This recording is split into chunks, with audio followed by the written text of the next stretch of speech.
This is something I created. And one of the key words you said, Leah, is staying in front of it, right? Staying in front of the market. So if your market's still hot, you really haven't felt the squeeze of the market as much of us right now, then this is a good time to implement something I created, which is called P3. Work on your P3. And I want you guys to write this down because this is very important. It's basic fundamentals, but sometimes, those basic fundamentals get overlooked based on our real estate business, right? So write this down. P3, being more proactive, initiating action. The other one is increasing and enhancing your performance, skill set. Last but not least, production, increasing your production, being intentional with what revenue you're bringing in. Okay, so let's just kind of do a brief overview on those since you brought that up, which is a great topic. How do you be proactive? The market's been, it's been great and it's taken a shift. And so unfortunately, most agents are conditioned for the last few years to be reactive rather than proactive. What do I mean by that? Well, I mean, up until the climate change right now, as far as the market conditions, most agents are SOI, sphere of influence. And most agents are used to this. Hey, Gary, hey, I got a friend that's looking to sell their property and I want to give you a referral. Or, hey, Gary, we want to sell our property. And you did such a great job last time. Let's set up a meeting. So you're getting these inbound calls of these referrals. Guess what? Those are dying on the vine right now. How many people would agree in most markets? Mick, would you say that SOI right now is getting slim pickings? Well, yeah, if you're not working it right. Yeah, if you're not working it right. Okay. But that's the key word. If you're not being proactive and working it right, then you're dying on the vine. So I talk to a lot of agents that they're not proactive as far as CRMs, all the basic fundamental things. You got drip campaigns, you got weekly or monthly touches as far as outbound calls. And also you got to look at the process that you have now. So for agent attraction, which, I coach on as well, we started out with me kind of visualizing the process, how the process flows. And you can use the same concept on a mind map for buyers and sellers. And when you look at Smart Setter, this is the lead gen. So they generate the lead, they set the appointment. So when I'm talking about buyers and sellers, that might be a website, how they come in, Google, how they come in, Facebook, social media, how they come in. And then when they come in, kind of what's the next step? Okay, you said you put them on search, and depending on their disposition, buyer, seller, is a first-time home buyer, investor buyer, whatever that disposition is, you kind of send them content based on where they're at, right? What I mean is, like, do you have a formula for the flow chart? Meaning, if I got a buyer and they raise their hand, and maybe I have that initial consultation with them, and they say, like, what's common right now is, yeah, we're going to wait because the market conditions or my rate's too high, right? Or I can't afford it. I don't have the down payment. What happens then? Are you sending them content? You send them videos? What's kind of the next step? Anybody can answer that because I'm just trying to get a feel for what people are doing in the room. Put it this way: if we're sitting back and waiting for them to raise their hand all the time, then somebody else is going to get the business. Somebody else who's more aggressive, right? So the point I'm trying to make with being more proactive in initiating action is when you have that idle time, what are you doing differently than other agents to make it compelling for that buyer? Let's just talk about buyers right now, okay? To make it more compelling, what kind of value proposition or offer are you putting in front of them to have them raise their hands sooner? Because guarantee you, every buyer out there is shopping on multiple websites, right? Would you guys agree? Unless you're at a different stage where you have a buyer agency agreement signed with them, they're not loyal clients as of that point. So they're out there shopping. So what can you do that's proactive to stay in front of them? Well, you got to send them compelling information based on where they're at. Let's just use an example. If it's a first-time home buyer, they've never been through the process of buying a home, what type of relevant information, content would you send them, videos or whatever, that would be intriguing to them? Stuff about DPA programs. For when they need a first-time buyers class, so they need to get that done too. So those are a couple things. Yeah, absolutely. Absolutely. You nailed it. Most first-time home buyers, the way you do this, you guys, on a high level to where you're going to maximize your closing opportunity and shorten the length of that research and develop that a lot of people are doing is, again, write this down. Relevant information based on their current disposition. So based on where they're at in the buying process, am I sending them viable information to help them move down further? So first-time home buyer, we know that profile, and that's understanding profiles. A first-time home buyer, their profile is what? Probably they want to understand the home buying process. They know nothing about it. So they want to understand purchase and sale agreements. They want to understand the loan process. They want to understand their options as far as down payment assistance programs, if anything. They want to understand, debt to income stuff. So they want to understand all this basic fundamental things. Now, if I'm doing any type of content to buyers in general, right, I throw the first time home buyer in the same general bucket as I do an investor and say, hey, let me help you buy a home. What's my chances of me capturing that audience if that's my value proposition is, hey, I'm a great agent. Let me help you buy a house. Probably not that great. But if you're targeting a certain profile like first-time home buyers or an investor, let's just say first-time home buyers, and you say, hey, I specialize in helping out people just like you in the beginning stages, first-time home buyers, and I understand what you're going through, and let me help you understand the paperwork or whatever. So the method you're going to use is, I want you guys to write this down. It's old school, but it still works. Feel, felt, found.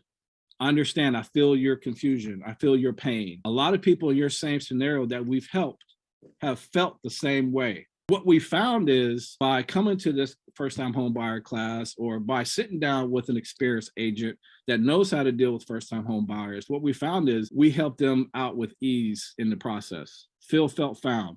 That way you can put together your value proposition. I'm going to show you something here and let me know if you can see my screen. Can you see my screen? Mm-hmm. Okay. So I don't expect you guys to do this, but this is what I want you to enhance your skill set by collecting intel. And why do you collect intel and repurpose it? Our ISA, I've been telling her since day one to write down all the objections that you hear every day when you're making phone calls. Some people will say, well, why do you do that?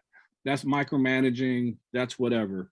No, it's not. It's called understanding what the market is dictating, understanding what the market climate is, and then taking that intel and addressing those common daily objections. So not only is she getting better on the phone because we role play what those objections are, if they're saying that, and we're taking additional step. And this is what I mean by being proactive and initiating action to maximize that opportunity. So what do you think we did with this information that she's been gathering here for the last few months? I'm not interested. The interest rates are too high, blah, blah, blah. Well, you can see on 8/15, there's a new number here that didn't exist. 5 videos. I want you to send out 5 videos, and agents should be doing this too. 5 videos to the buyers that you talked to that day that gave you those objections. And here's what the video did. Now, I'm gonna share this with you, and I want you guys to listen to what she said. Okay. Hi, this is Alicia once again, your favorite real estate concierge from viewtorontohomesforsale.com. Thank you for your time earlier, and yes, I hear you. I feel your pain about the interest rate going up right now in today's market. Most of our buyers felt the same. What we found out is that sellers are willing to negotiate prices. The question is how. Here in viewtorontohomesforsale.com, we can connect you with an aggressive buyer's agent that can win an offer and negotiate better pricing for you. In that way, it will compensate the rate in today's market and will save you the most amount of money possible. Let us show you how.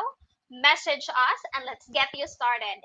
This is Alicia. I'll talk to you soon. So basic video, right? How many people are sending out videos to their clients directed towards them personally? How many people think that videos have more impact than a text message or email or anything like that? Absolutely. Hey, I encourage you guys, when you have your ABC list for your buyers and sellers, at that A list, you should be staying top of mind. You should be pounding them with relevant content that is applicable to their current disposition, which means if they want to wait till the market cools down, you got to show them both sides of that action. What concerns me about you waiting is next spring, if a bunch of people wait, then you got more competition. Right now, we know that buyers are moving up as far as being a buyer's market now because people are dropping off, right? So how do you leverage that? So that's why we sent out that video. So what happens? So she sends out that video and we could see who's watching that video. What do you think happens next? And this is what I mean by action steps, having your action steps in place. If somebody watches that video, what do you think happens next? What would be the best step to maximize the opportunity of them watching that video? Follow up with them. That's right. A follow-up call. It's called a call behind. So you guys write that down, a call behind. When you guys have action steps like that when someone engages, it's called a call behind, and you nailed it, Trent. It's a follow-up. Hey, Mrs. Smith, I noticed you just watched the video. Hopefully you got some good information on that. And that's exactly what we're doing right now. We're showing people how to save the most amount of money by setting them up with the aggressive buyer's agent. And we do this every day. So what we're finding is this, right? When are you available? Tomorrow, 2 o'clock or Friday at 5? And go for setting up the appointment. So it gave me another opportunity to get in front of them. Back to this.